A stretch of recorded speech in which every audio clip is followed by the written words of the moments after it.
agora, gente, esse vídeo é a continuação do qual a gente falou sobre Sócrates.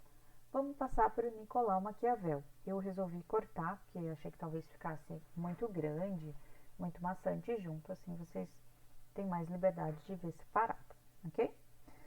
Olha a carinha de fuinha aqui do Nicolau Maquiavel, hein?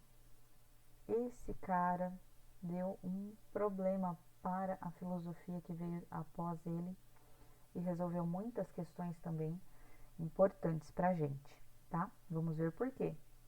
Lembrando lá, lembra do maquiavélico, que é uma pessoa calculista que age para conseguir os próprios interesses e manipula as outras pessoas? Pois é, veio dele, desse cara com carinha de bonzinho aqui. Mas, epa, vamos lembrar, eu deixei um vídeo de outro professor para vocês lá no mural, que vai falar, calma, Maquiavel não é essa pessoa ruim, né? Ele tem outros pensamentos. Então vamos ver aqui rapidamente. Lembrando que essa revisão é no sentido do Enem, que é mais geral, e não específica do texto da Federal, beleza? Essa vai ser depois. Teórico da filosofia política. O que ele pensava, então? O que é ser um teórico da filosofia política? É pensar nas estruturas de poder e sua manutenção. Isso vai ser importante, tá? Pensar em como a gente mantém uma estrutura de poder e como fazer funcionar uma sociedade a partir dessa estrutura de poder. Então ele vai pensar qual a melhor forma de se governar para o governante, às vezes, e para a população em outras, tá? Eu coloquei também escreveu sobre o pensamento republicano, porque ele é conhecido, nem lembro se eu coloquei esse post-it, gente, então vou marcar aqui.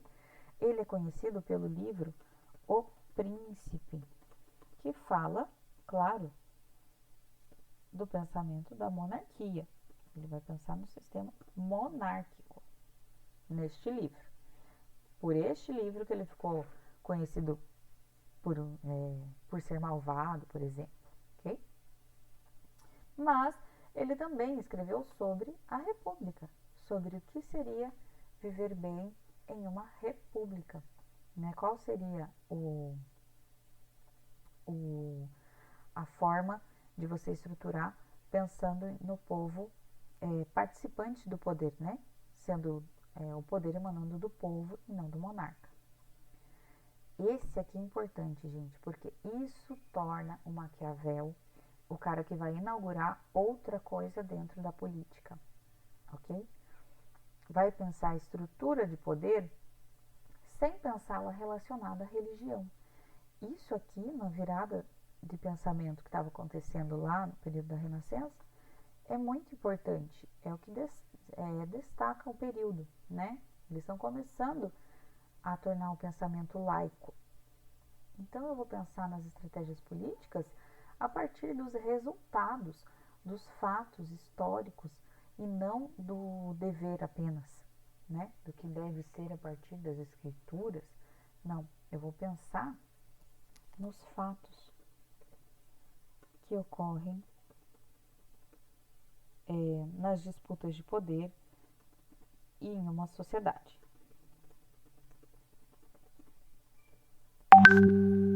Ok? Isso é bem importante. É por isso que ele é mais lembrado do que outros teóricos.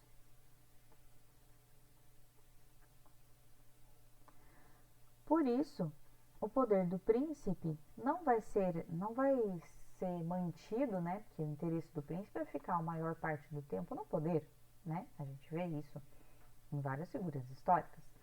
Então, ele não vai ser mantido com a base no poder de Deus. Por isso, ele vai pensar em práticas. O príncipe é basicamente um manual, né? É onde ele vai passar para o monarca. Ele estava pensando em reatar com a família Médici, né, na época, porque ele viveu, escreveu e participou do governo no período republicano. Quando a família Médici reassume, ele quer retornar a participar disso, né, a teorizar isso, e escreve O Príncipe. ele vai pensar em práticas de aumento e manutenção de poder. Isso no príncipe, ok, gente? No pensamento republicano, são outras questões que ele vai propor. Analisa as táticas necessárias para manter a população sob controle. Se um príncipe quer ficar muito no poder, ele precisa manter a população sob controle e, de certa forma, satisfeita, mas ele vai dizer que é mais importante que a população tenha medo dele, tenha medo do príncipe, do que o ame, né? Essa frase é importante. É mais seguro se manter no poder pelo medo do que pelo amor. Se tiver os dois, melhor ainda, né? Mas se não der, opte pelo medo, ok? Se um príncipe é apenas amado, ele pode ser depois trocado, pode ser enganado, né? E aí ele vai pensar, então o que o príncipe deve fazer? Ele tem que pensar na virtude, a gente traduz como virtude, mas não é virtude assim do cordeirinho no campo, ser uma criatura boazinha, né? Não é isso. Essa virtude aqui vem de, presta atenção nessa definição. Eu vou colocar nota adesiva, vou escrever, tá, gente? Essa definição de virtude é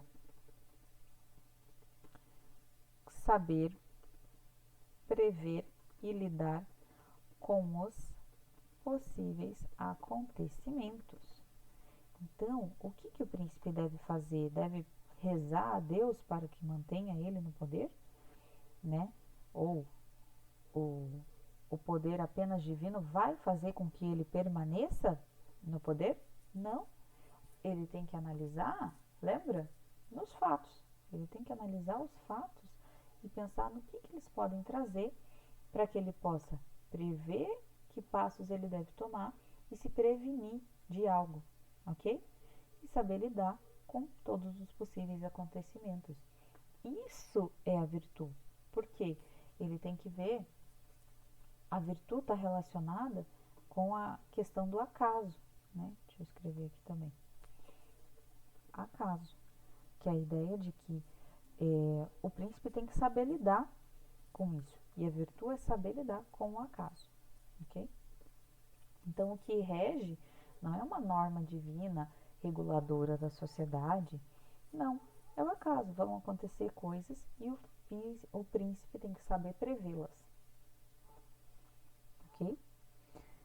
Aí, uma citação aqui.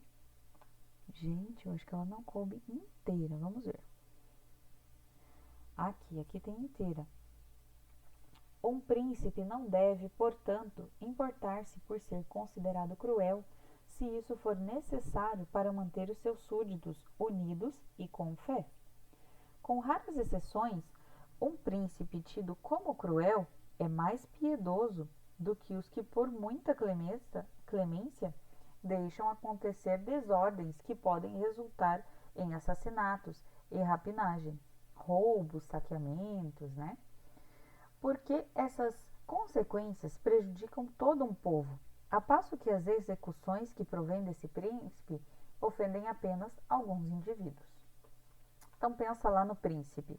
Se ele for um príncipe bondoso, zeloso, que perdoa a todos na sua sociedade, ele não vai ter poder, ele não vai ter controle, segundo Maquiavel. Agora, se ele for cruel, se ele for rígido desde o início, ele vai impedir que coisas ruins aconteçam, ou seja, ele vai estar se prevenindo e assim ele vai poder apenas ser cruel com alguns indivíduos e não com a sua sociedade inteira. É isso que o príncipe deve perceber, segundo Maquiavel. Isso aqui é bom, gente, é bom para mãe, sabe? Mãe, pai, verem assim, quando o filho ele quer comer muito doce e você não deixa, você está sendo cruel, você está sendo rígida, mas você está impedindo aquela dor da cárie de ir no dentista arrancar um dente que ele não vai ter outra vez, ok? Vai estar impedindo que ele não consiga dormir de tanto açúcar que ele ingeriu. Vai impedir que ele não se nutra porque ele não vai comer no almoço. Veja só, gente, no seu cotidiano, se estiver cuidando de um irmãozinho mais novo aí, ó, vocês podem usar o pensamento de Nicolau Maquiavel. Nem vou falar que o professor pode usar isso, né? Nem vou falar, porque eu prefiro não mostrar a forma como eu lido. Vocês têm que perceber. Basicamente é isso, então, gente. O príncipe pode ser cruel? Pode. Ele pode ser amado? Pode, mas é mais importante que ele seja respeitado. Bem mais importante, ok?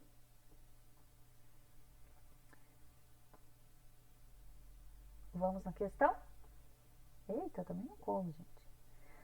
Enem 2013, olha o tamanhinho, gente. Vocês vão ter várias questões mais ou menos nesse tamanho, então vamos treinar a leitura aqui. Nasce daqui uma questão. Se vale mais ser amado que temido ou temido que amado? Responde-se que ambas as coisas seriam de desejar, mas porque é difícil juntá-las, é muito mais seguro ser temido que amado, quando haja de faltar uma das duas. Porque dos homens se pode dizer, de uma maneira geral, que são ingratos, volúveis, simuladores, covardes, ávidos de lucro e, enquanto lhes fazem bem, são inteiramente teus. Oferecem-te o sangue, os bens, a vida e os filhos, quando, como acima disse, o perigo está longe, mas quando ele chega, revoltam-se. Ou seja, a pessoa só vai, os seres humanos só vão respeitar você enquanto você estiver dando alguma coisa para eles. Porque olha só a natureza humana que ele está descrevendo aqui, ó. Ingratos, volúveis, mudam de ideia muito fácil, simuladores, são falciane, covardes, medrosos, né, sem honra, ávidos de lucro, gananciosos. Então, se eu não fizer o que eles querem, eles podem me passar a perna para conseguir o que querem, né? A partir da análise histórica, vou mudar aqui um pouquinho. Vamos ver se dá, né, gente? O prof não é muito bom nas internet. Aqui. A partir da análise histórica do comportamento humano em suas relações sociais e políticas, Maquiavel define o homem como um ser. Olha lá, outra questão que vocês poderiam nem ter lido Maquiavel, mas, gente, lendo com carinho, dá para responder, tá? Vamos colocar aqui. A. Munido de virtude, com disposição nata a praticar o bem a si e aos outros, quer dizer que o homem é naturalmente bom e a sociedade corrompe? Não, isso está lá no Rousseau, que vai vir depois. Maquiavel não considera a gente bom, ele considera a gente falciano, ingrato e ganancioso. B. Possuidor de fortuna, lembrando que fortuna também vai significar na obra de Maquiavel, quando vocês forem ler, essa ideia do acaso. Fortuna é o que pode acontecer, a sorte, né? Valendo-se de riquezas para alcançar o êxito na política, aqui ele está falando de bufunfa, dinheiro. E o homem é possuidor, naturalmente, de fortuna? Não, né? Tanto que ele tem que ser muito mal para adquiri-la. C. Guiado por interesses, de modo que suas ações são imprevisíveis e inconstantes. D. Naturalmente racional, vivendo em um estado pré-social e portando seus direitos naturais.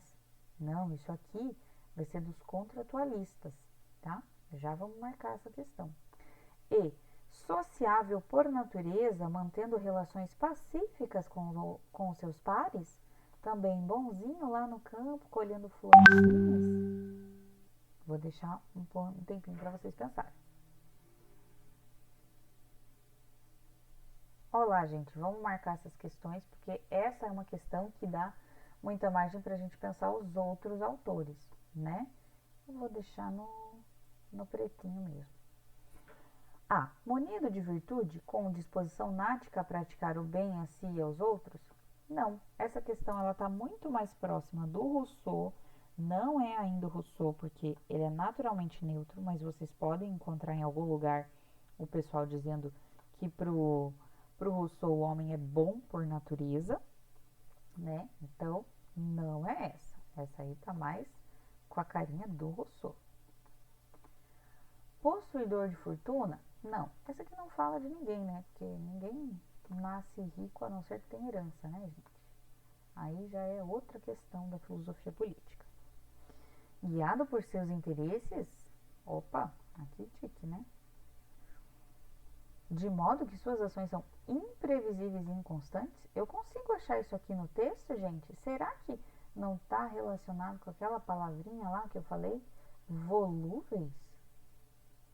Mudam de ideia muito fácil, de forma que você não consegue saber como eles vão agir? Será?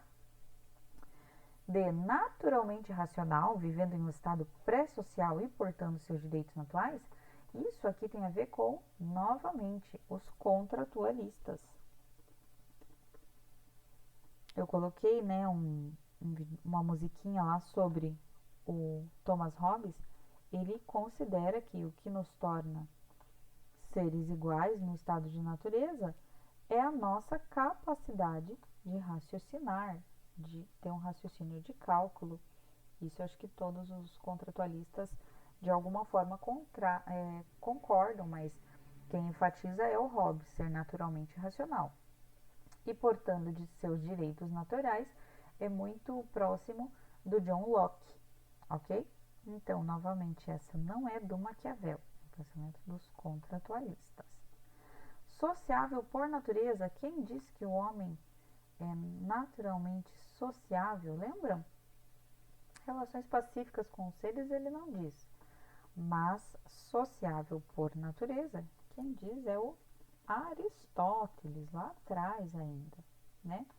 Então, com certeza, não é o Maquiavel que vai dizer isso, ok?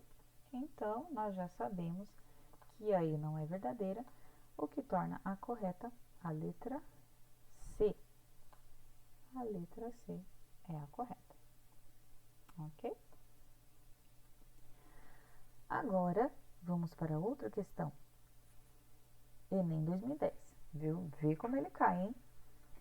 O príncipe, portanto, não deve se incomodar com a reputação de cruel se seu propósito é manter o povo unido e leal.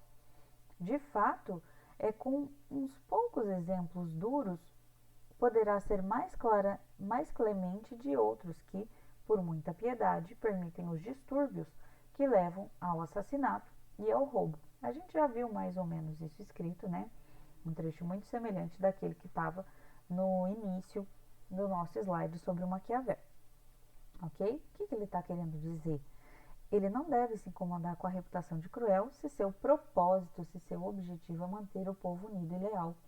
Aqui, ó, tem uma informação muito importante que fica evidente, fica por trás dessa afirmação, né? Que é a ideia de que a prática do príncipe pode parecer cruel. Só que se a intenção dele é boa, essa prática é válida. Então, uma frase que sintetiza a filosofia dele é: os fins justificam os meios. Beleza? Essa frase é muito boa para vocês relembrarem aí. Os fins justificam os meios. É isso que esse primeiro trecho está falando, né? E daí o exemplo que ele dá é: pô, se eu precisar enforcar uns em praça pública para que não haja assassinato e roubo, eu estou sendo uma pessoa boa porque eu estou mantendo o povo unido e leal, mesmo que seja pela coerção, mesmo que seja pelo medo, tá? Vamos ver a questão agora. No século XVI, Maquiavel escreveu O Príncipe, reflexão sobre a monarquia e a função do governante. A manutenção da ordem social, segundo esse autor, baseava-se na inércia do julgamento de crimes políticos. Inércia, lembra lá do Newton, né? Que não se move, a ideia de que não faz nada. Dos crimes polêmicos, nem políticos. Falando nada disso, né, gente? B. Bondade em relação ao comportamento dos mercenários. Ah, eu vou ser bonzinho com os ladrões, com os que matam por dinheiro? É isso que Maquiavel dizia que o príncipe devia fazer? Compaixão quanto à condenação de transgressões religiosas? Falei disso? Ele tem que ser bonzinho? D. Neutralidade diante da condenação dos servos? Ser neutro? Conveniência, conformidade, aceitação entre o poder tirânico e a moral do príncipe? E aí, qual dessas está mais próxima? Pensa lá.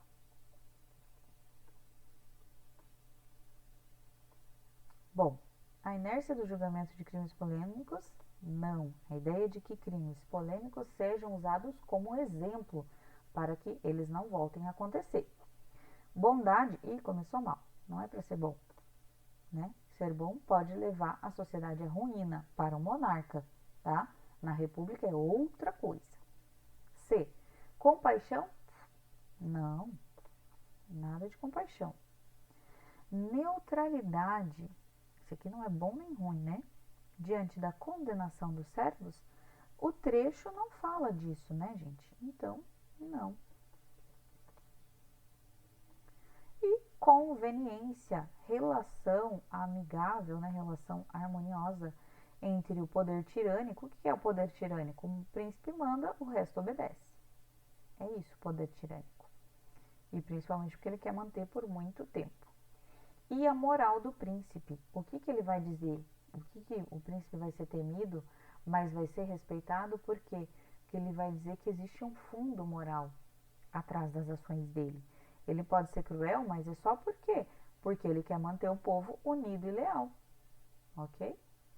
Então é os fins dele, a moral do príncipe, ela diz os fins justificam os meios. O meio é o quê? O poder tirânico. Então, por isso, essa questão está correta, ok? É isso então por hoje, gente. Vamos dar uma estudadinha nesses dois filósofos. Caso vocês queiram, eu posso passar mais questões sobre eles. E na próxima a gente vai fazer um quiz sobre eles.